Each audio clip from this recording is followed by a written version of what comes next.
বিশ্বজুড়ে আতঙ্ক আর কৌতূহলের ঢেউ তুলেছে বিজ্ঞানীদের সর্বশেষ ঘোষিত ডুমসডে ক্লক কিংবা কিয়ামতের ঘড়ির আপডেট। এই প্রতীকী ঘড়িটি মানব সভ্যতা ধ্বংসের ঠিক কতটা নিকটবর্তী তা বোঝাতে ব্যবহার করা হয় ইতিহাসের সবচেয়ে সংকটময় মুহূর্তে, রাত 12টার ঠিক 89 সেকেন্ড আগে। সূর্য পশ্চিম দিক থেকে উদিত হবে, এই ভবিষ্যৎবাণী ইসলামে কিয়ামতের সবচেয়ে বড় আলামতগুলোর মধ্যে একটি। আর বিজ্ঞানীদের সাম্প্রতিক এই সতর্কবার্তা যেন সেই ভবিষ্যৎবাণীর এক অলৌকিক প্রতিধ্বনি। বিশেষজ্ঞদের মতে রাশিয়া ইউক্রেন যুদ্ধ, পারমাণবিক অস্ত্রের ঝুঁকি, জলবায়ু বিপর্যয় এবং বৈশ্বিক অনিশ্চয়তাই এই ঘড়ির সময় এগিয়ে দেওয়ার মূল কারণ।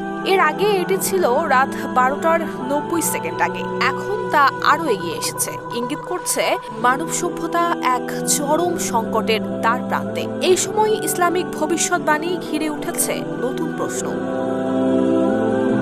পবিত্র কুরআন এবং হাদিস অনুযায়ী কিয়ামতের সবচেয়ে বড় আলামতগুলোর মধ্যে একটি হলো সূর্য পশ্চিম দিক থেকে উদিত হবে, যা ঘটলে আর তওবাও গ্রহণযোগ্য হবে না। বিজ্ঞানীরাও বিষয়টিকে পুরোপুরি উড়িয়ে দিচ্ছেন না।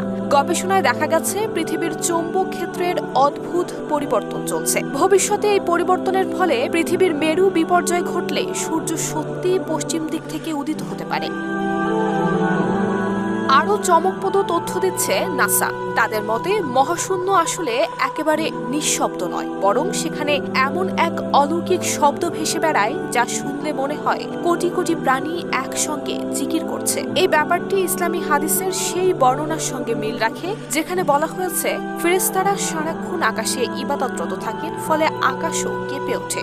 সব মিলিয়ে বিজ্ঞান এবং ধর্মের মধ্যে এক রহস্যময় সাযুজ্য তৈরি হয়েছে। কিয়ামত ঘড়ির সতর্ক বার্তা, সূর্যের দিক বদলানো এবং মহাশূন্যের জিকির সবকিছুই যেন একসঙ্গে মিলিয়ে দিচ্ছে এক অজানা বার্তা।